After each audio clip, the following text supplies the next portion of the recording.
اللہ الرحمن الرحیم۔ ماہ رمضان مبارک گزر رہا ہے اور اس بابرکت مہینے کے اندر جہاں اللہ رب العزت نے ہمارے اوپر اس کے روزے فرض کیے ہیں، تو ساتھ ساتھ اللہ تبارک و تعالی نے ہمارے اوپر زکوٰۃ کو بھی فرض کیا ہے کہ ہمارے اوپر زکوٰۃ فرض ہے۔ جن کو اللہ رب العزت نے صاحب حیثیت بنایا اور ان کو مال دیا اور ان پر زکوٰۃ فرض ہے، اور وہ اپنے مال کی زکوٰۃ نہیں نکالتے، وہ اپنے مال کو نہیں صاف کرتے، تو ان سے بھی اللہ رب العزت کی ناراضگی ہے اور اعلان جنگ ہے کہ وہ جو اللہ نے ان کو عطا کیا وہ اسی میں سے اپنے مال میں سے جو اللہ رب العزت مانگ رہے ہیں کہ وہ جو میں نے عطا کیا اس میں سے مجھے 2.5% دے دو، تاکہ تمہارے مال کو میں بڑھا بھی دوں، برکت بھی دے دوں اور اس مال کو پاک کر دوں، پر ہم پھر بھی اس مال میں سے زکوٰۃ نہیں نکالتے۔ اصل بات کیا ہے سمجھنے کی ہے کہ ہمارے زکوٰۃ کن کن چیزوں کے اوپر فرض ہے۔ زکوٰۃ صرف 4 چیزوں کے اوپر فرض ہے۔ اگر انسان کے پاس وہ 4 چیزیں ہیں تو اس کے اوپر زکوٰۃ آتی ہے، وگرنہ اس کے اوپر زکوٰۃ نہیں آتی۔ بہت ہی باریکی کی اور سمجھنے کے مسائل ہیں کہ اگر اس کے پاس سونا ہو، 7.5 تولے سونا ہو یا 52.5 تولے چاندی ہو اور نقد کیش ہو یا مال تجارت ہو، ان 4 چیزوں کے اوپر زکوٰۃ فرض ہے۔ اب زکوٰۃ فرض کیا ہے؟ اگر بالفرض اس کے پاس 7.5 تولے سونا نہیں ہے اور 52.5 تولے چاندی بھی نہیں ہے، تو پھر کیا دیکھا جائے گا کہ اس کے پاس سونا کتنا ہے۔ اگر سونا 1 تولہ ہے یا آدھا تولہ سونا ہے اور چاندی بھی کچھ گرام اس کے پاس چاندی ہے اور مال تجارت بھی ہے اور نقد کیش بھی ہے، ان سب کو ملا کر 50,000 یعنی چاندی کی قیمت تک اس کی یہ مالیت پہنچ جائے، ان چیزوں کی قیمت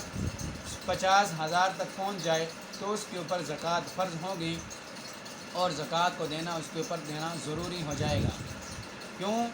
آج کل جو 52.5 تولہ چاندی کی قیمت چل رہی ہے وہ یہی 50,000 48,000 یا 50,000 چل رہی ہے۔ 52.5 تولہ چاندی کی قیمت کو دیکھا جائے اور ان چیزوں کو ملا کر، یہ نہیں کہ اگر سونا نہیں تو وہ کہیں میرے اوپر زکوٰۃ نہیں ہے، سونا نہیں ہے، صرف اس کے اوپر کیش نقد کیش اگر اس کے پاس اتنا ہے تو پھر بھی اس کے اوپر زکوٰۃ آئے گی۔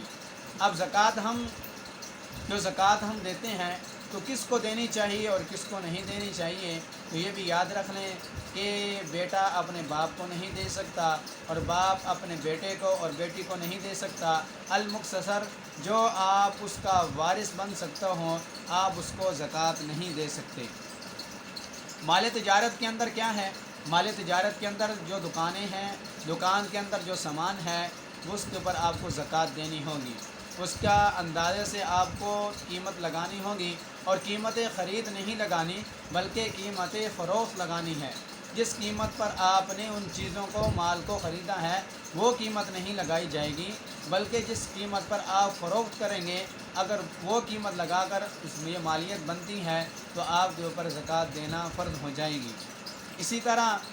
جو پلاٹ آپ نے خریدے ہیں، یہ بات بڑی سمجھنے کی ہے کہ پلاٹ کے اوپر زکوٰۃ ہے یا نہیں، یا مکان کے اوپر زکوٰۃ ہے یا نہیں، یا گاڑیوں کے اوپر زکوٰۃ ہے یا نہیں۔ تو جس گھر میں آپ رہتے ہیں اس پر بھی زکوٰۃ نہیں ہے، جو گاڑیاں آپ کے استعمال میں ہیں اس پر بھی زکوٰۃ نہیں ہے،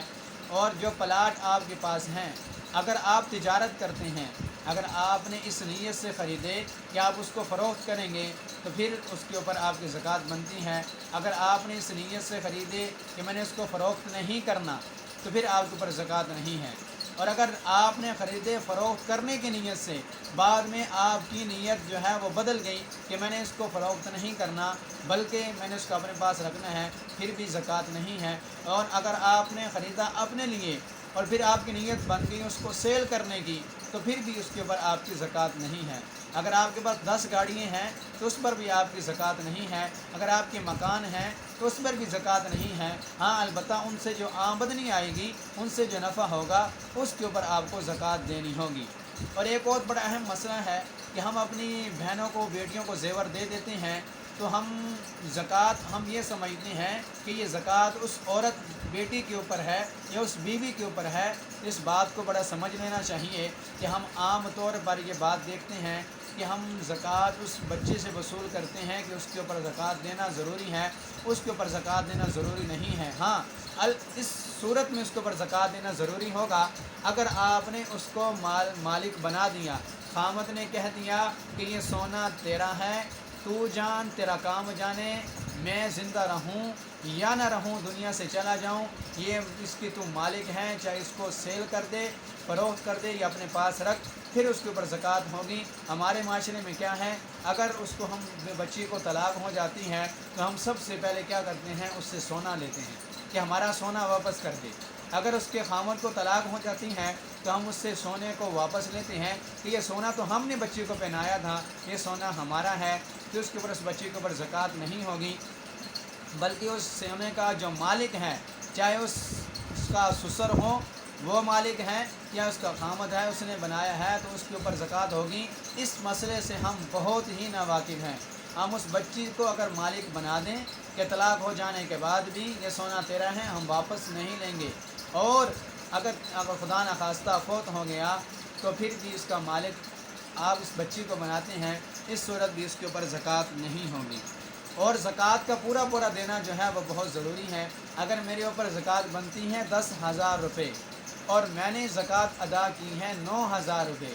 یا 9,500 روپے زکوٰۃ کو ادا کیے ہیں، 500 روپے زکوٰۃ ادا نہیں کی، تو اس صورت میں بھی میری زکوٰۃ ادا نہیں ہوگی۔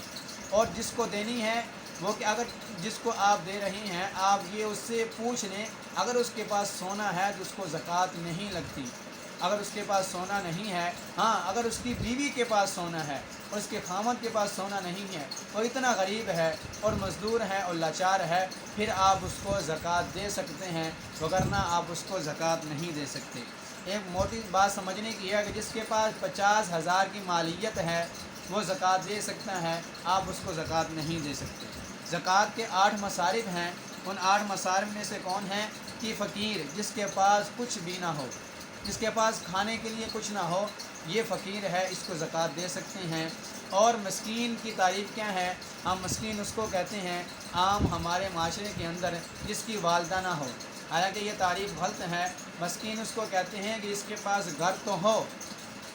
اور کھانے کے لیے بھی اس کے پاس ہو، لیکن اتنا نہ ہو، اس کے پاس سٹوریج نہ ہو، سیونگ نہ ہو کہ وہ اپنے پاس اتنا مال رکھے، راشن رکھے جو اس کا چل سکے، بلکہ 1 یا 2 وقت کا کھانا اس کے پاس ہو، تو یہ مسکین ہے، اس کو بھی زکوٰۃ دے سکتے ہیں۔ اور دوسرا غلام، آج کل تو غلام نہیں ہے، اس کو بھی زکوٰۃ دے سکتے ہیں کہ وہ اپنی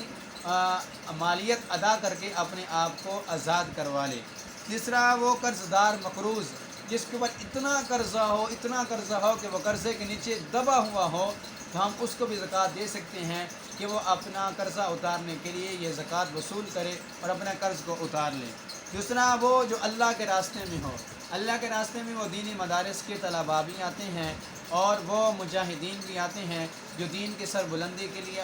اسلام کی خاطر لڑتے ہیں اور جہاد کرتے ہیں، ان کو بھی ہم زکوٰۃ دے سکتے ہیں۔ اور دوسرا وہ مسافر ہے، ہم اس مسافر کو بھی زکوٰۃ دے سکتے ہیں جس نے ایک جگہ سے سفر کیا دوسری جگہ اور وہاں جا کر اس کے پاس مال نہیں، اس کے پاس پیسے نہیں کہ وہ آگے اپنی ضروریات زندگی پوری کرے یا سفر کر سکے، حالانکہ پیچھے سے وہ مالدار ہے، اس کے پاس بہت پیسہ ہے، لیکن وہ سفر کی حالت میں اگر اس کے پاس پیسے نہیں ہیں تو ہم اس کو بھی زکوٰۃ دے سکتے ہیں۔ اور حکومت کی طرف سے جو نمائندہ زکوٰۃ اکٹھی کرتا ہو، اگر اس زکوٰۃ کے پیسوں میں سے اس کو زکوٰۃ تنخواہ دی جائے تو یہ بھی جائز ہے، یہ بھی اس کو ہم زکوٰۃ دے سکتے ہیں۔ اور وہ لوگ، اور 8واں وہ لوگ ہیں جن کے بارے میں یہ گمان ہو کہ وہ اسلام لے آئیں گے، وہ اسلام کو قبول کر لے گا، اس کو بھی ہم زکوٰۃ دے سکتے ہیں، لیکن آج کل کے دور میں یہ نہیں ہے، اب اسلام بہت غالب آ چکا، اب ہم ان کو زکوٰۃ نہیں دے سکتے۔ اور یہ مصارف ہیں کہ جن کے اوپر ہم زکوٰۃ دے سکتے ہیں، تو زکوٰۃ کے معاملے میں ہمیں یہ باتیں بڑی واضح ہونی چاہیے اور ہمیں ان مسائل کو بڑی بری کی نظر سے دیکھنا چاہیے، اور اللہ نے ہمیں دیا ہے۔ تو دوسری بات یہ ہے کہ ہم پریشان ہو جاتے ہیں کہ ہمارے اوپر زکوٰۃ کیسے ہمیں پتہ چلے کہ ہمارے اوپر زکوٰۃ فرض ہے اور ہمارے اوپر سال گزر گیا ہے۔ اگر آپ نے چونکہ مال آتا جاتا رہتا ہے، مال بڑھتا ہے اور کم ہوتا رہتا ہے، تو آپ 1 مہینہ متعین کر لیں۔ جیسے بعض لوگوں نے رمضان المبارک کا مہینہ متعین کیا ہوتا ہے کہ ہمیں رمضان مبارک میں زکوٰۃ کو نکالنا ہے، تو آپ کوئی بھی مہینہ متعین کر لیں، اس مہینے کے اندر آپ زکوٰۃ کو نکال دیں۔ اگر آپ پچھلے رمضان میں آپ کے پاس 1,00,000 روپے تھے اور اس اگلے رمضان آپ نے دیکھا کہ میرے پاس 1,00,000 یا 1,00,000 سے زائد ہیں، تو آپ نے اپنی زکوٰۃ 2.5% آپ نے اللہ کے راستے میں دینا ہے۔ یہ بہت ہی آسان طریقہ ہے۔ تو اللہ تبارک و تعالی ہمیں ان باتوں کو سمجھ کر اور ان مسائل کو سمجھ کر ان پر عمل کرنے کی توفیق عطا فرمائے۔ وآخر دعوانا الحمدللہ رب العالمین۔